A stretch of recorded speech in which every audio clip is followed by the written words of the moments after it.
एकांत में भगवान की कुछ स्तोत्र और प्रार्थना है, उनको गाइए और रोइए, प्रभु से प्रार्थना कीजिए। क्या मुझे अजपा जाप दे दीजिए, निरंतर भजन दे दीजिए, वो दे देंगे। हमने संतों से सुना है कि भगवान भजन मांगने की बात को बड़ी जल्दी पूरी करते हैं कि मुझे अखंड भजन दे दीजिए, हृदय से जब चाहोगे तब। वो अंतर्यामी है, वो आपके अंदर बैठे देख रहे हैं। भगवान मुझे भजन दे दिए, और आपके चल रहा विविध भोगों की, तो पहले उन भोगों को नष्ट करेंगे या पूर्ण कराएंगे, तब आखिरी बातें आएगी। जब विभीषण जी श्री भगवान के सन्मुख गए तो भगवान ने सबसे पहली बात पूर्ण की, जो लंका में चलते समय भाव आया था कि भगवान के चरणों का आश्रय लेकर उनके बाहुबल से इस रावण का विनाश करके जिस सिंहासन पर बैठकर इसने लात मारी, यहीं बैठूंगा आके, जो चाहिए सब प्राप्त हो जाएगा। भजन से क्या नहीं प्राप्त हो सकता। एकांत में बैठकर रोने से, ऐसे प्रतिदिन जब आप नियम बना करके प्रभु से प्रार्थना करेंगे। मीराबाई जी ऐसा ही करती थी, रात्रि में गिरधर से बात करती थी, प्रार्थना करती थी। नारायण स्वामी जी कह रहे हैं, उपासक ये बिल्कुल ध्यान रखे, यदि नाम सिद्ध करना है तो झूठ बोलना शपथ पूर्वक त्याग दे। झूठ नहीं बोलूंगा, सत्य बोलना इस अजपा जाप के लिए निहायत जरूरी है, निहायत जरूरी है। प्रार्थना है, काहे को मलिन करे जिह्वा। जब हम भगवत मार्ग में चल रहे तो ये याद भूल जाती है हमें कि हमें सत्य ही भाषण करना है, असत्य नहीं बोलना। ये हमें भूल जाते हैं। क्यों भूल जाते हैं? क्योंकि माया का ऐसा प्रभाव। अगर हम भजन के प्रेमी हैं, भजन बढ़ाना चाहते हैं, तो हम झूठ क्यों बोले? सारे जगत में जो भी तुम्हारे सामने आवे, दृष्टि से उसको जरूर देखकर एक बार प्रणाम करो। मेरे प्रभु इस जीव जंतु के रूप में, जड़ के रूप में, चैतन्य के रूप में। इससे तुम्हारे हृदय में पवित्रता बढ़ेगी, अजपा जाप चलने में सहायक होगा।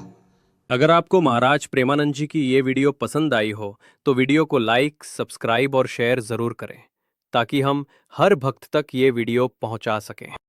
हिंसा परमो धर्मा शास्त्रों में वर्णन किया गया है, इसलिए किसी भी जीव को कष्ट नहीं पहुंचाना है। गर्दन झुका करके रास्ते में चलना सीखो कि नीचे कोई जीव तो नहीं दब रहा हमारे पैर से। शरीर को सावधानी पूर्वक, किसी को दुख न पहुंच जाए मेरे शरीर से। वाणी को संभाल कर, किसी के हृदय में बाघ बाण ना लग जाए, वाणी का बाण ना लग जाए। बाहर का प्रहार तो सहा जाता है, लेकिन जब हृदय में शब्द चुभता है वचनों का, ये बाण खरकता रहता है। किसी भी जीव को कभी मारना नहीं, वो तुम्हें नुकसान नहीं पहुंचाएगा। गीता वाटिका में सांप निकला, फण वाला कोबरा।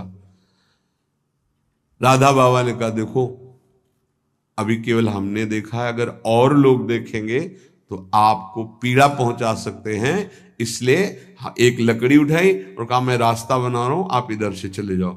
ऐसे किया, सांप उधर चला। सब में भगवान है।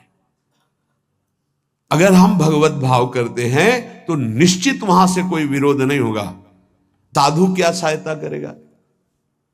मान लो जो अकिंचन है वो क्या सहायता करेगा? तो विद्या दान सबसे बड़ा दान है। तुमने जो शास्त्रों में स्वाध्याय किया है, जो अनुभव किया है, वो दूसरों को दो। जो अधिकारी है, जो दैन्य है, जो सुनना चाहता है, उसे जरूर सुनाना चाहिए।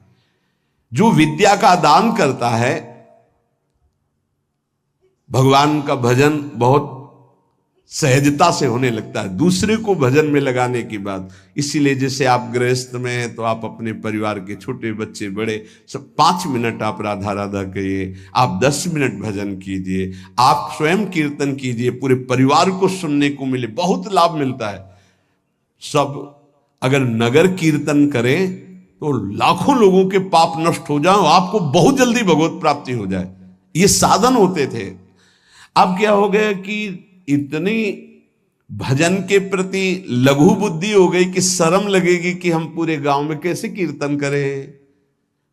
जो शर्म लगने वाली बातें उनमें शर्म नहीं, नाम जप में शर्म लगेगी कि हम 10 लोग मिलकर नगर कीर्तन करें।